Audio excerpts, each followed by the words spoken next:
executive session. It is 5:30. I'm calling the meeting to order. And now we're going to recess the meeting for an executive session. The meeting is recessed for an executive session to discuss the qualifications of an applicant for public employment and to discuss with legal counsel representing the district litigation or potential litigation to which the district is likely to become a party.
You're muted. We are adjourning the executive session and we'll now be going into the exempt session.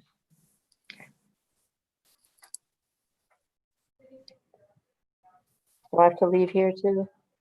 I think we have to wait for Karen to, Okay. I think.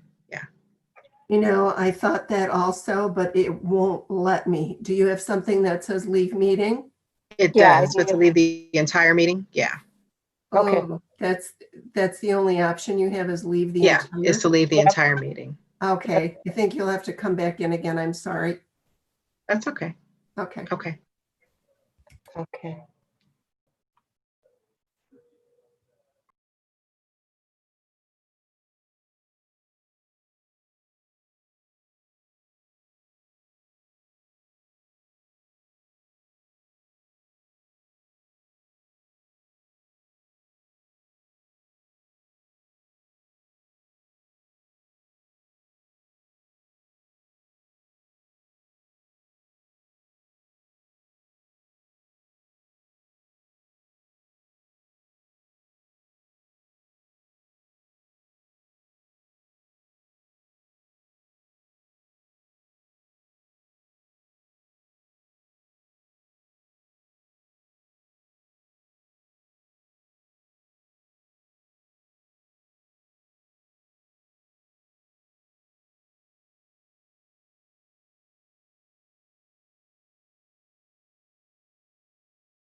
It is 7 p.m. and I would like to call the special meeting to order.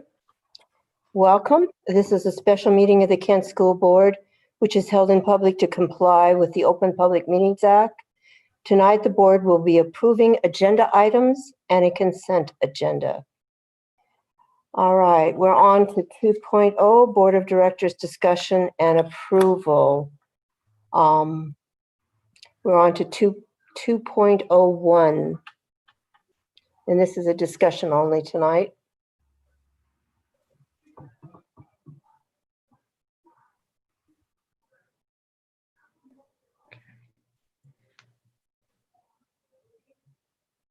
Did anyone wish to start the discussion tonight? Make a motion. A motion of what? That's the question. I make a motion that we discuss agenda item 2.01.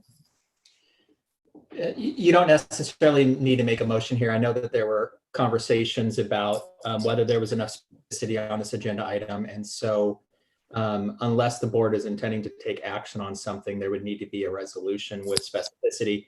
But I know the board was concerned about the lack of specificity on this. And so the recommendation could be to bring the resolution at another meeting. Thank you, Mr. Leonard. Okay, so to be clear, because I know this is something that we had some confusion about. So the original plan was to have a discussion and around a recommendation that were whether or not to extend or not extend the superintendent's contract. And then it appears that there was a confusion about it being a violation of a particular policy, 1420. Mm-hmm. And I know, Michelle, you had that question. Yes. So with that, did you reach out to the district, or who did you reach out to for I clarity reached out around that? to Mr. Leonard and the board president. So just to clarify, the language that was on there this morning said that the board will take action on the superintendent contract for Dr. Calvin J. Watts. I know in executive session, we had some discussion about it, but there was no specificity. And if you go back to June 26, 2019, with that agenda item, superintendent contract, there was a resolution attached. If you go back to August 22, 2018, agenda item, there was a contract addendum attached. So with 1420, we just voted on that. There are two pieces of that, which is a requirement that the board see any supporting documentation 3 days prior to the meeting. And then the public see any supporting documentation 24 hours before the meeting. And again, the specificity, so the way it read before, because it got changed today, which again is another question, the board will discuss the superintendent contract. But what would that motion have looked like? I make a motion that we take action on the superintendent's contract. There's no specific, again, it's exactly what Mr. Leonard said. There's no specificity. And my concern is that always that we follow our policy. Believe me, I would like to get this vote taken, but with no specificity. And as I feel like it's our responsibility for oversight and to follow our policies as much as possible. And I feel like there was, no specificity for anyone. And therefore, I just didn't see how we could take a vote tonight. So, okay, so thinking about your first point. So with regards to the conversation, so yes, we had the discussion around the specificity of what we were doing in our executive session. Right. That was not necessarily communicated on the agenda item that when it was put there. The second part, with regard to you saying that the documentation needs to be provided to the board 3 days before and the public 24 hours before, it does not have to be provided to the public. I mean, it needs to be, the public can request it. It needs to be, if they request it, it is to be made available. Right. So it's not something we have to post to the public. But Curtis has something to say. And I'll jump in here. This wouldn't necessarily have an item that would be provided unless you are actually approving a contract.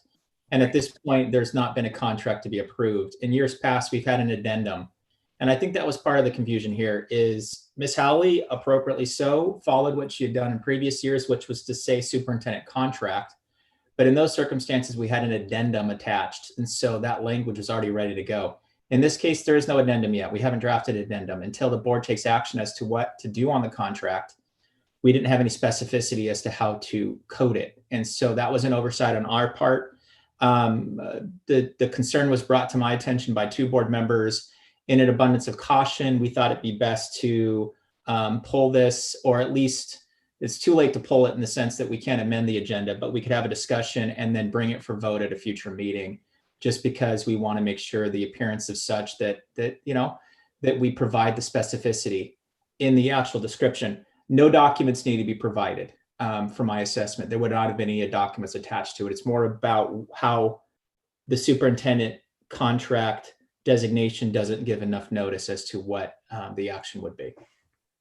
So I want to state that I was one of those folks who did come forward with that. And I want to take personal responsibility as one of 5 board members.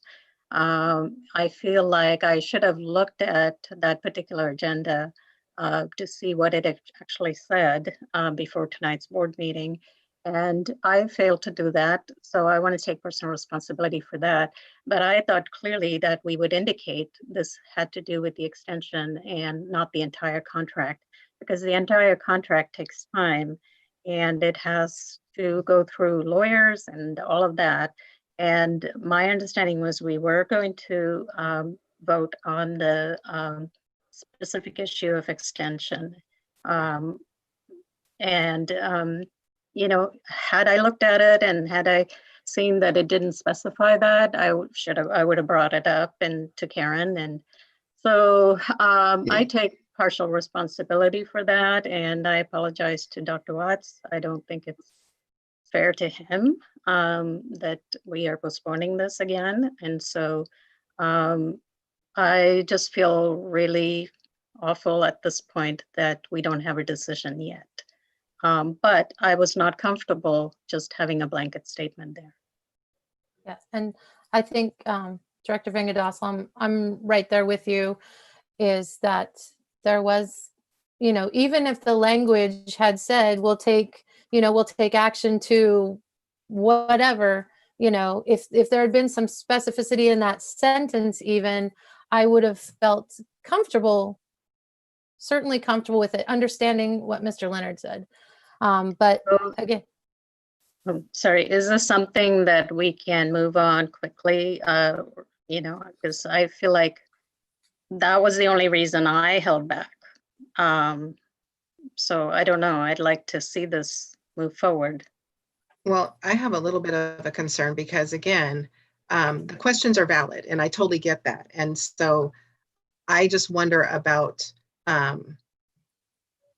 Director Benjamin. So you said you reached out to Mr. Leonard and to President Hamada to clarify what was on the agenda, and you didn't get a response. And then you went on to, I guess my concern is that this is something that we probably could have taken care of easily, but you went on to then post on Facebook that the board is violating protocol and violating policy, and without coming to the board or coming to just to kind of say what happened, or is there something that could be easily fixed, because it really was just a sentence issue.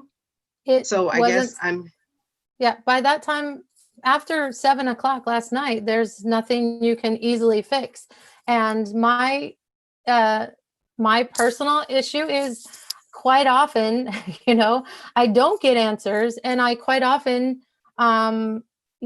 I feel I owe it to my constituents, our constituents. I feel like the public, it is the summer and this is a special meeting. And again, I've spoken about that before too, that there's no option to have public comment.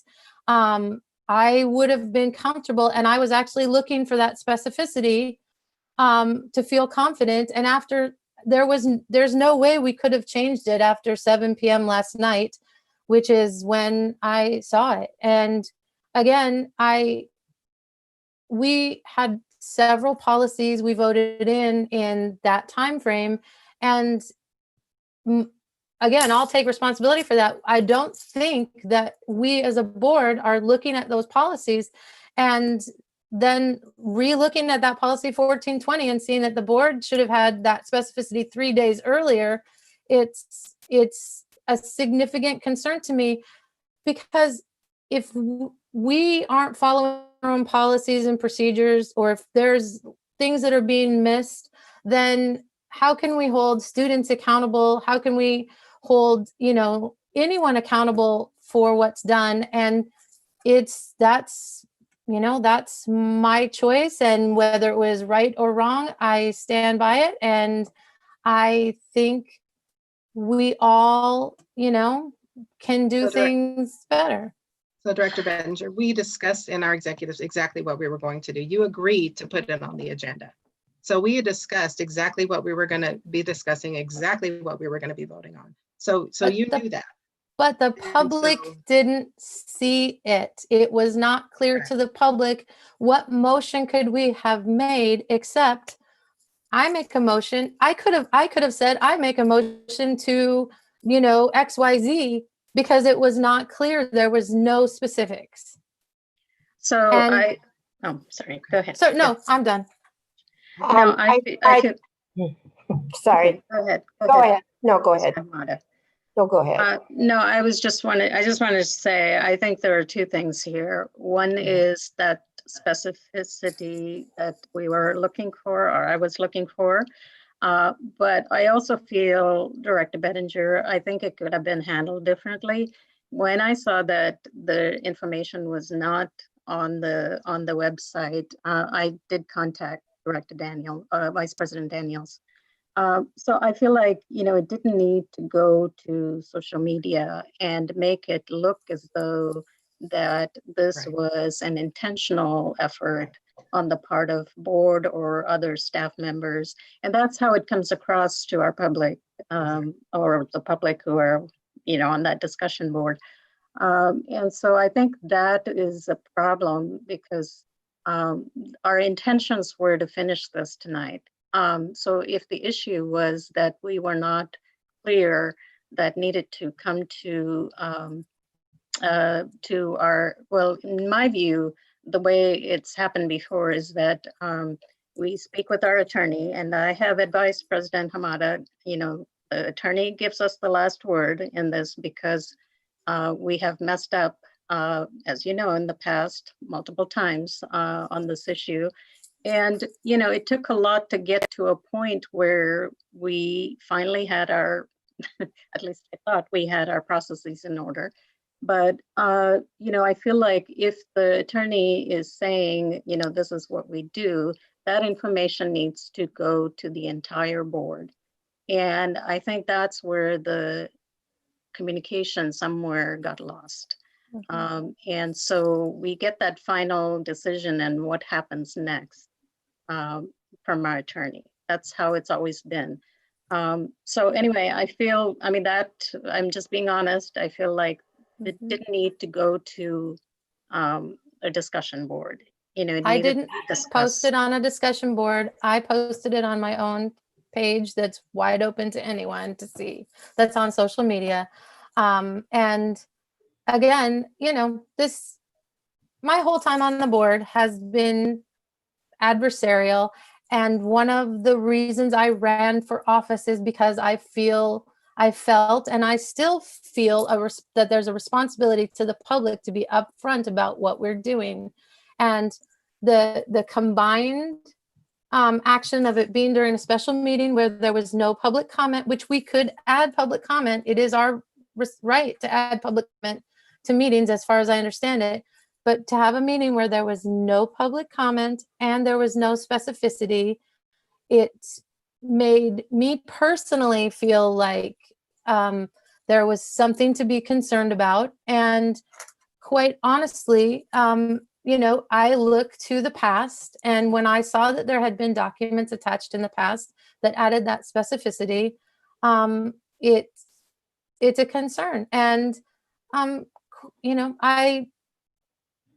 I have a responsibility, and I feel very serious that our role for oversight and making certain that we're following our policies and making sure that we're giving all information to the public in our board meetings is paramount. And so that was the choice I made. So speaking to your public comment, one of the reasons why we had discussed this is because, so the public, when this originally was posted on the June 24th agenda, the public was encouraged, actually shortly after we had a discussion in an executive session the next day, somehow the public was made aware to and encouraged to send in communication around this decision that was going to be made on the following meeting on June 24th. So we did receive public comment on this agenda item. It did get pulled from the agenda, but we read the public comments during that June 24th meeting with regards to this agenda item. So with regards to this subject. I don't believe that a superintendent contract agenda item was ever forward facing to the public on the June 24th meeting. I think we saw it in our version of BoardDocs, but I don't think it was ever forward facing, as I understand it, to the public. Well, somehow the public got a hold of it. And I'm not sure whether they saw it on the agenda or what, I'm not exactly sure when it was pulled. I thought it was pulled the Monday, but I'm not sure. Mhm. But regardless, we did receive multiple communications from the public regarding this subject with public comment. So we read them. So we gave an opportunity for this during that time. Mhm.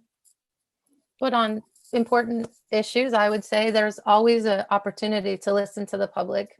And, you know, I personally don't want to shy away from ever hearing what anyone has to say. And so that's, again, part of my belief in oversight. And I do my best to listen. And I certainly, over the course of being on this board, there have been a couple of times there was something that someone wrote way early on, probably in January, in email that I took to heart, and it actually impacted the way I voted. And I can't even remember now. I wish I could on what the item was. So I do my best to take part every public comment. And on this particular topic, I seriously considered every email, and I thoughtfully read them. And then I went back and reread them, every single one, pro and con, because that's how I make decisions and that's how I assess things. So, and I'm grateful to everyone that reached out and because that's how I learn. Yeah, that's how I learn. And Okay. so it's important to me, as far as oversight, that we let the public know what's going on. Mhm. Well, I'd like to have just a little time here. Is basically, I thought we had covered this with our counsel, Mr. Leonard, when we set this up, and I did not hear from, well, I didn't read my email after 7 o'clock or whenever it was posted the night before. I did hear about this just this morning and was right on the phone when I could be to our legal to find out what was going on. And I was assured at that particular time that we weren't doing anything illegal. And to be quite fair, I think that we have probably had quite an elaborate conversation about this. And I wish to give an answer to our superintendent going forward. And that's my position. And I still don't see any reason why tonight that we can't put this on the agenda and vote on it. That's my 2 cents.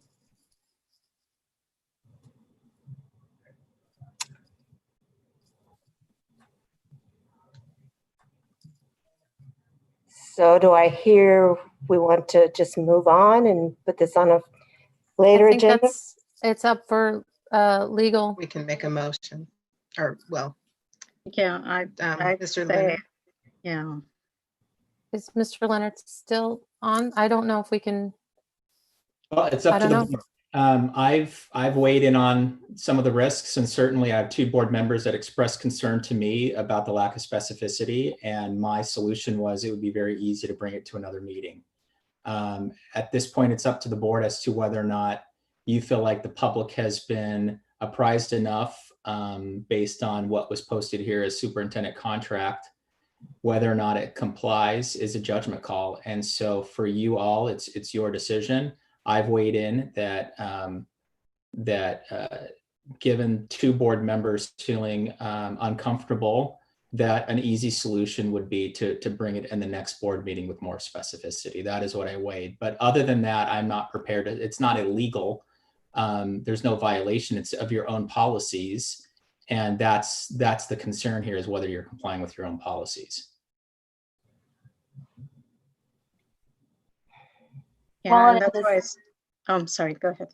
Director I was Bowman. going to say, in the spirit also of transparency and doing the right thing publicly, I agree that even though it's not fair to Dr. Watts, and we had planned that we were going to, do this tonight, I do think that it would be a good idea for this to be covered at the next meeting under specific headlines.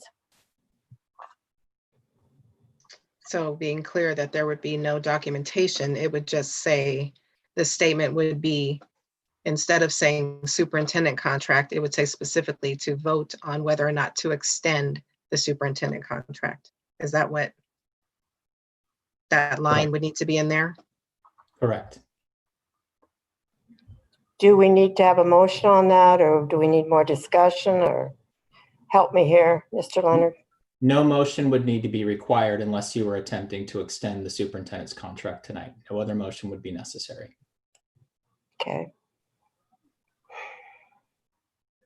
Well, for the record, I agree that I agree with President Hamada that we did discuss this at length and that it was very clear what we were going to do. I do think, even though it wasn't, I think superintendent contract is a broad umbrella. And I think we could have specified during this discussion to say, we are voting on whether or not to extend the superintendent contract. It could have been clarified very easily. But I will go with whatever the majority decides.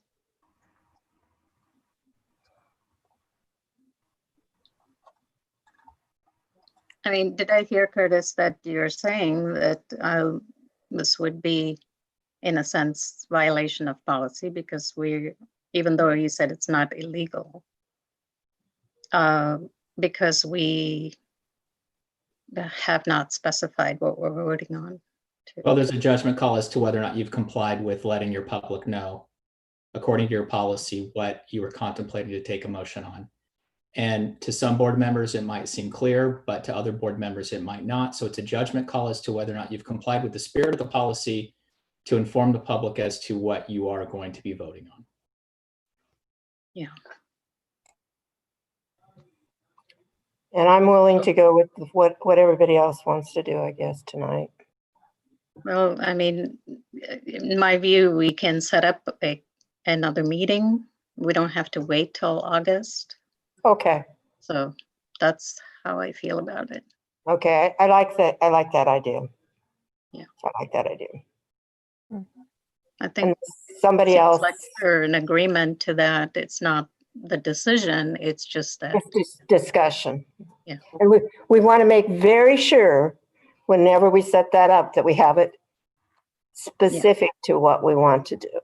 What we're voting on or Yeah. taking action on. And, learning process for all of us. Yeah. Agreed. Okay.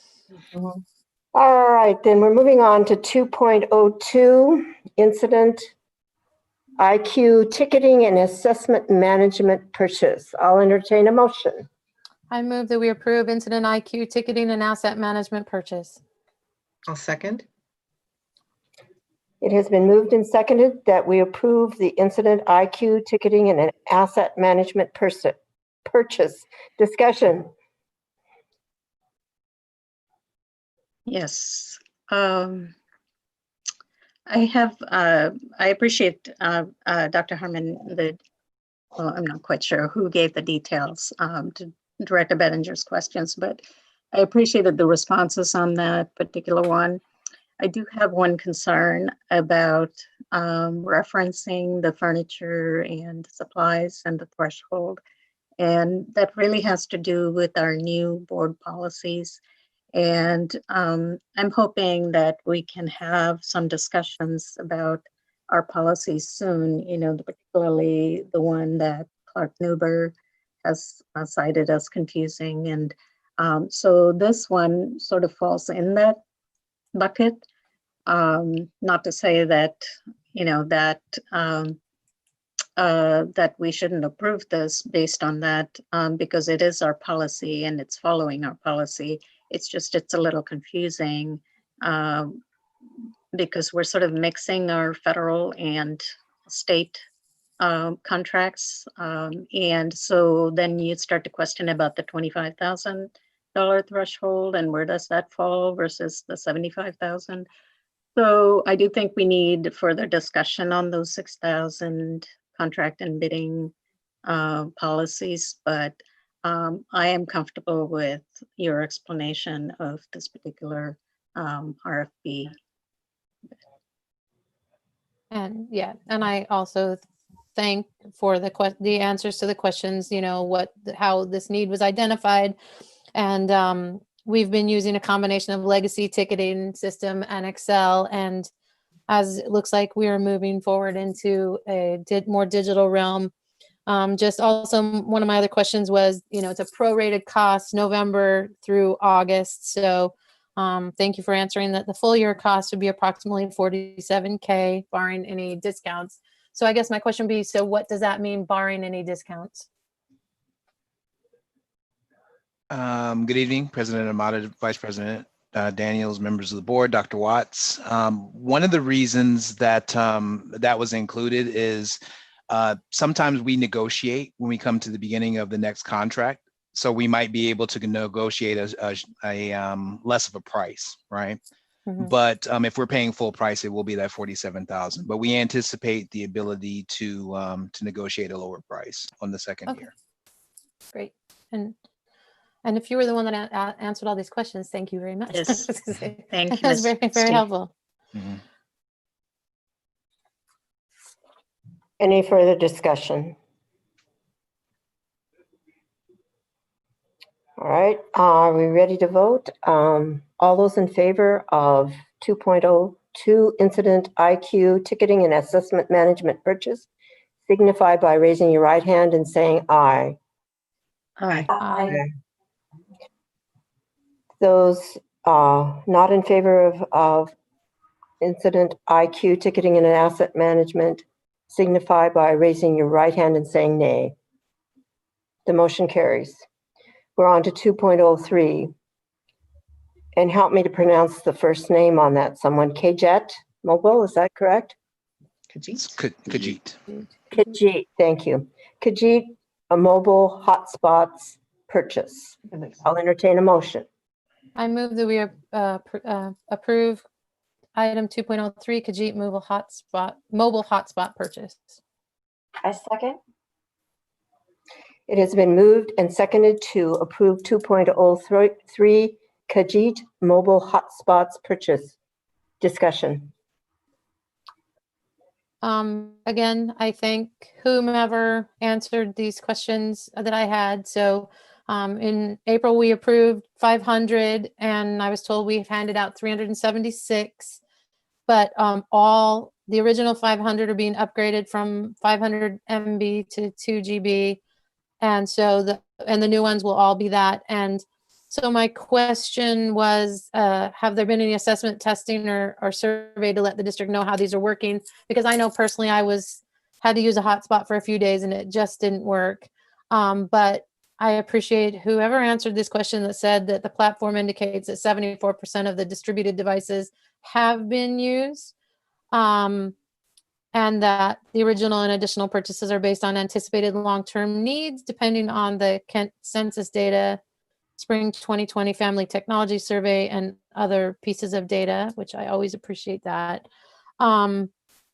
So I think my only follow-up question would be, is there an intention, how are we going to follow up to make sure these are actually working for our students and or staff that will be using these?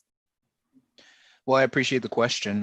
What we've been doing up to this point is using data from what parents and families and students have reported to us, Mhm. as well as we're getting deeper into looking at what some of the coverage maps look like and trying to overlay them with addresses so that we can determine whether or not we have any dead spots that we can't necessarily serve with the hotspot service providers that we have. So it's part of an ongoing conversation that we do this iterative data process to really make sure that we're doing the best that we can. There are some challenges with the accuracy that we found for the coverage maps that some of the service providers are releasing. Mhm. So we're having conversations with them to see if we can get some more accurate maps to really try to make sure that we're filling the need. And as a side question, I know other districts are doing things like using buses to provide mobile hotspots and things like that. As we move forward, is that also something that we anticipate seeing? So it's something that's being investigated so that I can give a proposal to our leadership team so that we can, discuss further. But that's really contingent on how the buses will be used to provide other services and then what's available. So it's part of a larger conversation, but it is something that myself and my team are investigating right now. Okay, great. Because again, I worry that we're going to lose students, especially going all remote, and it's been an ongoing concern. So I thank you for this information. Well, I just like to add, Director Bettinger, Dr. Watts and I had a conversation on Tuesday about, we've got to find a better way to keep track of our students and their needs. And he had a lot of methods that he thought would be different going forward.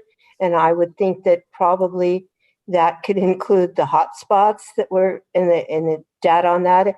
Correct me if I'm wrong, Dr. Watts, but I think we kind of discussed that, and it sounded like you had a plan going forward with that.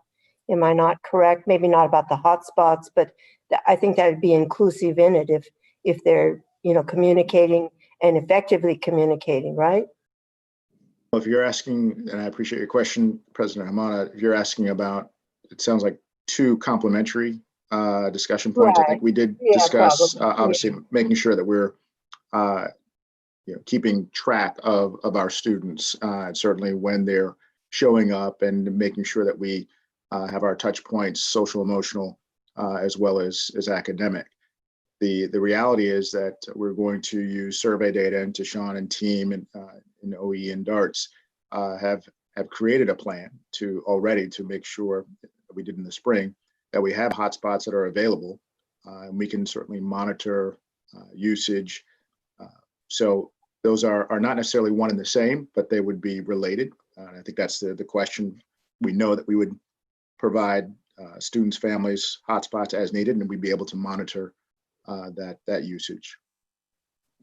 Thank Yeah, you. I think, the challenge is that everybody's not using them. People have their own internet, so that might be hard to track.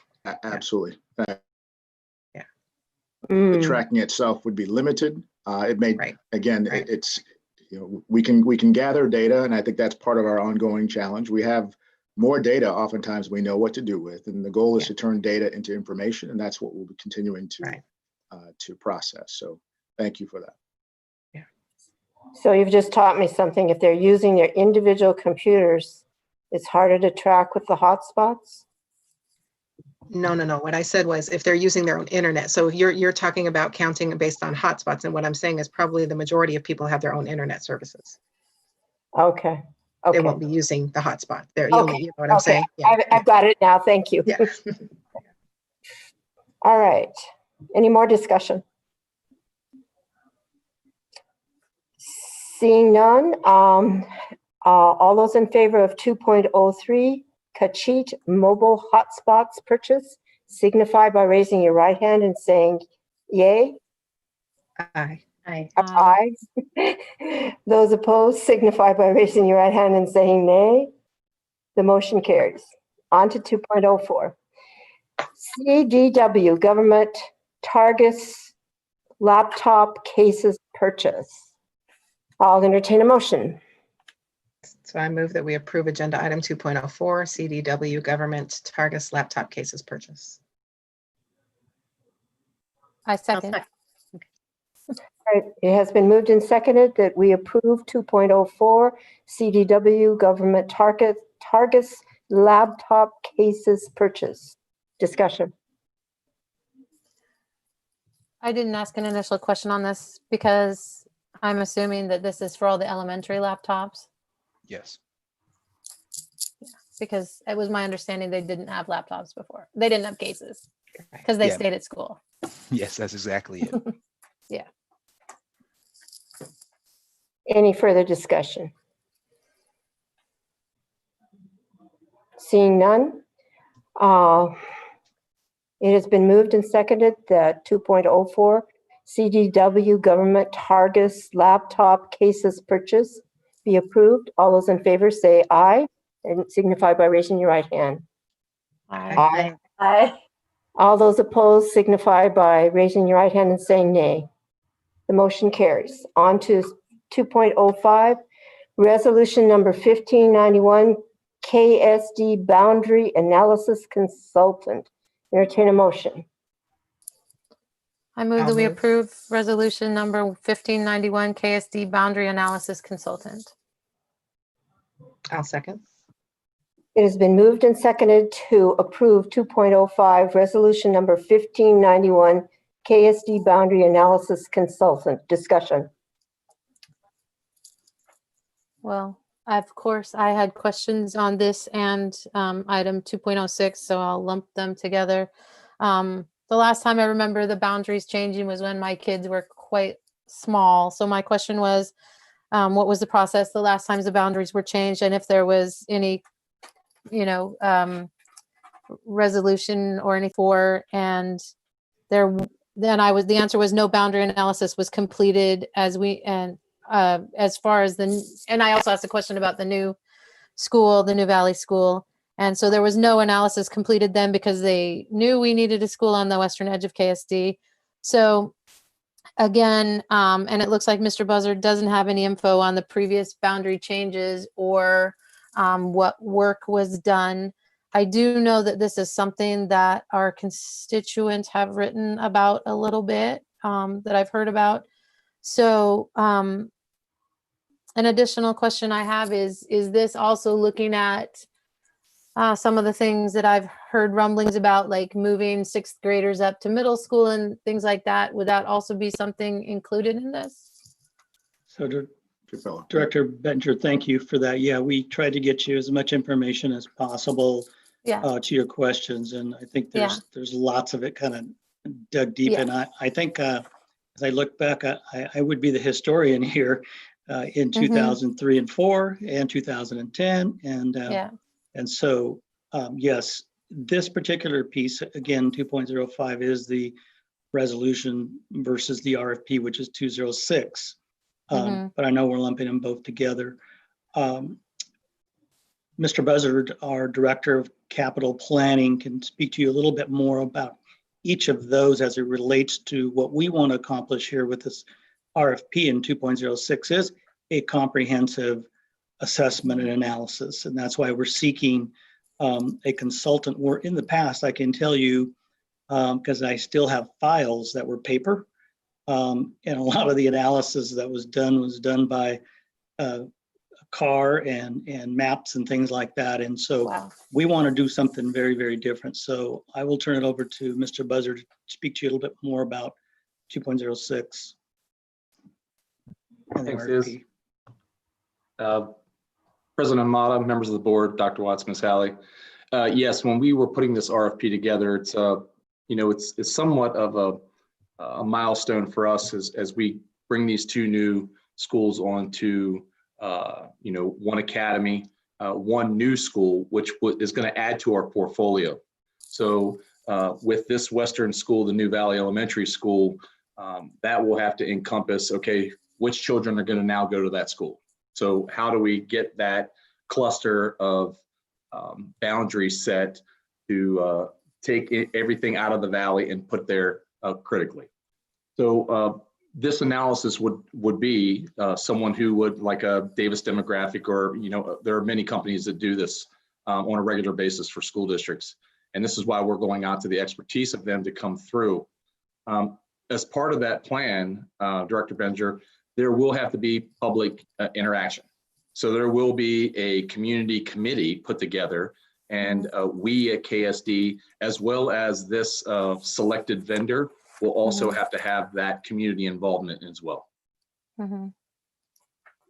So I will say, while I was not part of the boundary committee, I certainly had neighbors who were part of it. And Dr. Haddock, who was that assistant superintendent back then, ran all those meetings, and it was pretty vocal. I know in my neighborhood, there were a lot of anxiety over that whole setup. And so I guess, you know, for me, hearing there's community input, I thought that was interesting how that is going to be phased in. I think it needs to happen early as possible. Before we make any decisions. You know, some of our, well, it's been actually a few years before Dr. Watts came. This was a major concern of many of our community members, that sixth graders will be moving to our middle schools. And so that in itself, we made, I think we had it on our website, we made a promise of some sort that this will come back to the community before we start any initiatives. So it's really important that we get input early and often. Absolutely. Thank you. So as Director part of that as well, what I wanted to say is, if you recall that while we were going through that process, the question was about moving ninth graders. We were going to move the sixth graders at that time, but we chose to only move the ninth and then relook or rethink the sixth graders in the future.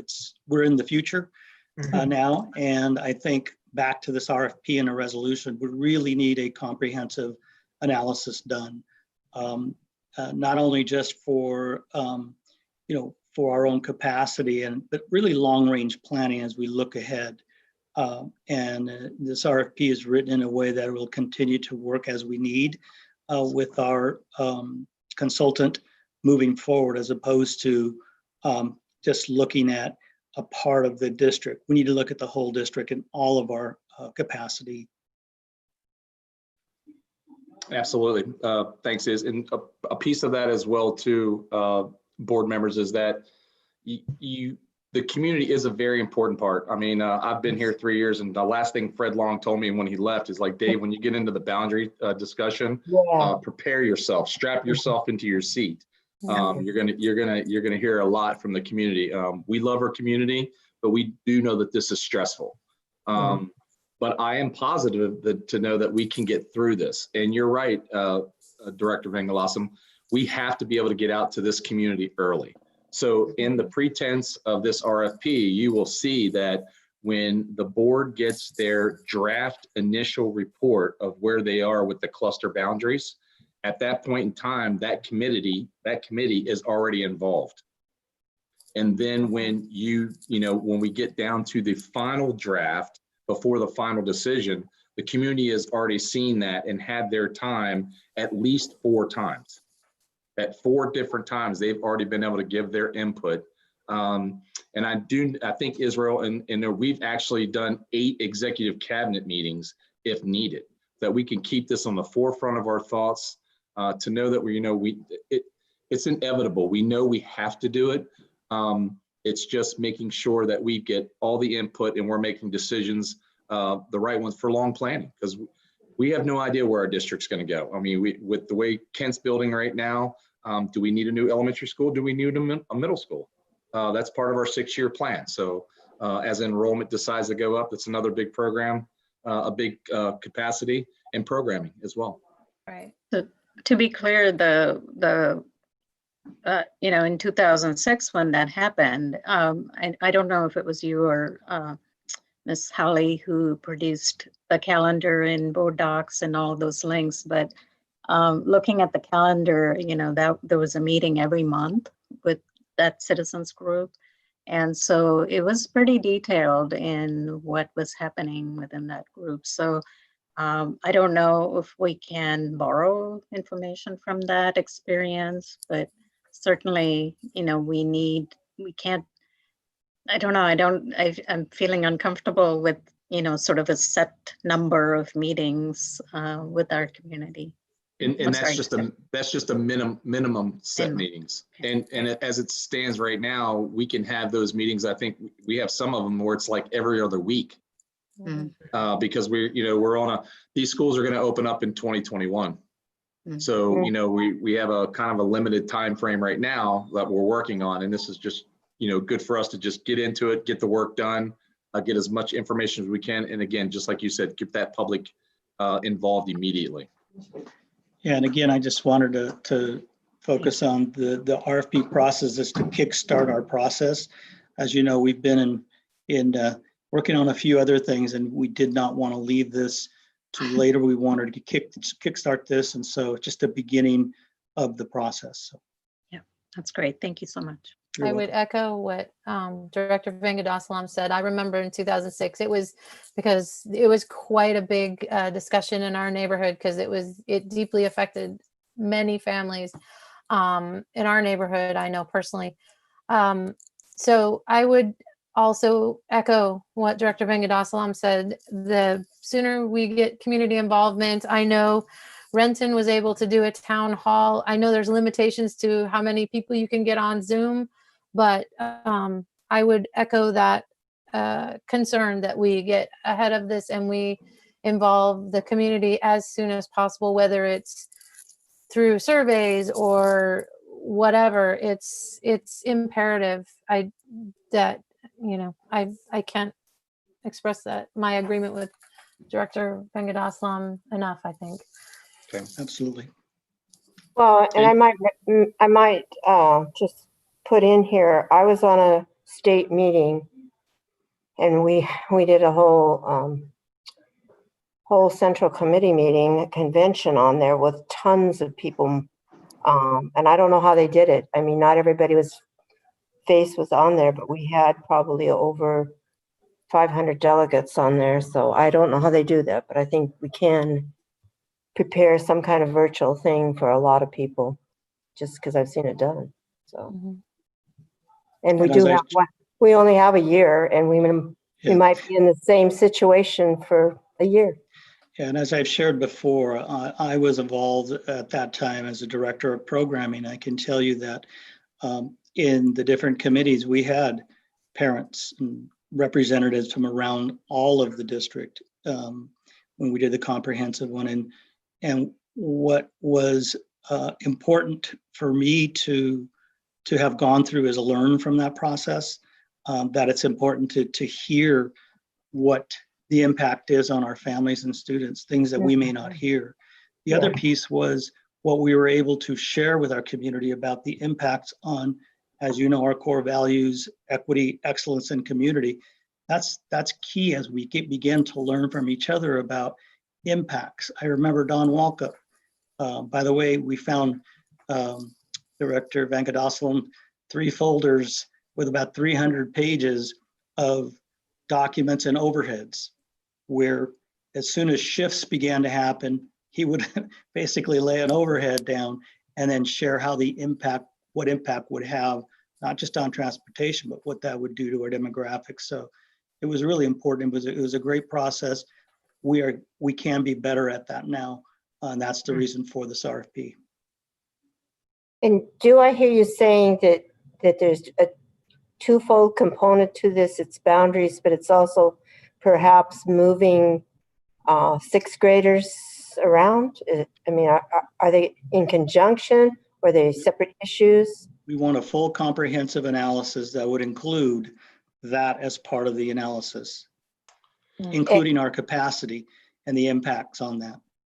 And if you did that boundary, if you got all that information in September of 2021, you would be prepared to not only move on the boundary corrections, but also if we were moving kids around in different situations with the 6th grade, moving them up.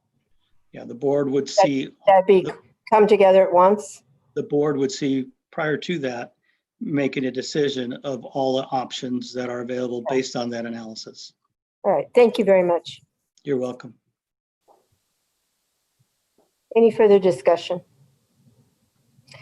All right, it has been moved and seconded on 2.05, resolution number 1591, KSD boundary analysis consultant. All those in favor signify by raising your right hand and saying aye.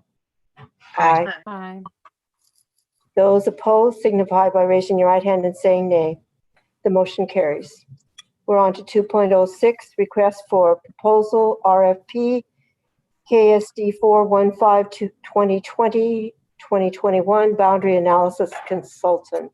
I'll entertain a motion. I'll move that we approve agenda item 2.06, request for proposal, RFP KSD 415-2020-01, boundary analysis consultant. I second. It has been moved and seconded that 2.06, request for proposal RFP KSD 415-2020-2021 boundary analysis consultant. Discussion.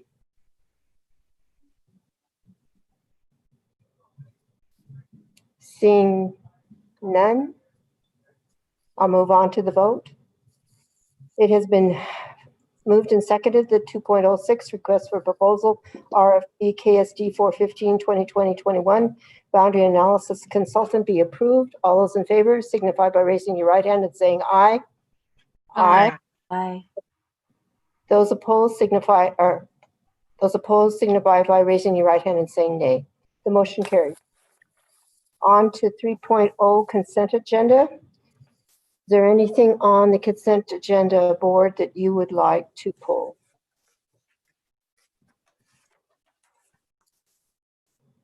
No. Nope. No. Okay, so it stands with approval as written. Do we need a motion? Or I move that we approve the consent agenda. I'll second. it has been moved and seconded that we approve the two consent agendas, 3.01 personnel report and 3.02 supplemental personnel report. Discussion. Seeing none, I'll call for the vote. All those in favor of the full consent agenda as written signify by raising your right hand and saying aye. Aye. Aye. Those opposed signify by raising your right hand and saying nay. The motion carries.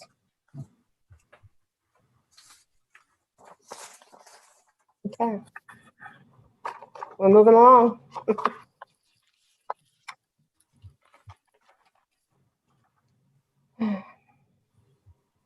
Informational 4.0. Does the board member, do any board members have any questions about the informational items? I 4.1, 4.02, or 4.03? I just wanted to share that I did ask a question about 4.02 that was answered, just for the public. I asked if it replaces big history, and also did get a constituent email about this. And so it does not replace big history. This is for the 11th grade US history class and is a purchase of our current online text for this class. And I had also mentioned that what stuck with me from our Kingmakers presentation is talking about curriculum and asking if this was going to be more culturally responsive. And the answer is no, it doesn't fill the gap, reference above, but OSPE recently adopted social studies standards and we're developing frameworks to align with the new standards. We would like to launch the formal curriculum adoption process, which would include a new curriculum resource this school year. So I thank you for that answer to my question and the opportunity to share it so the public could hear. Any other questions?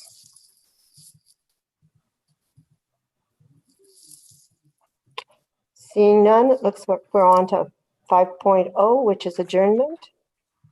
And it is now 7:54 and our meeting is now adjourned. Thank you for tuning in.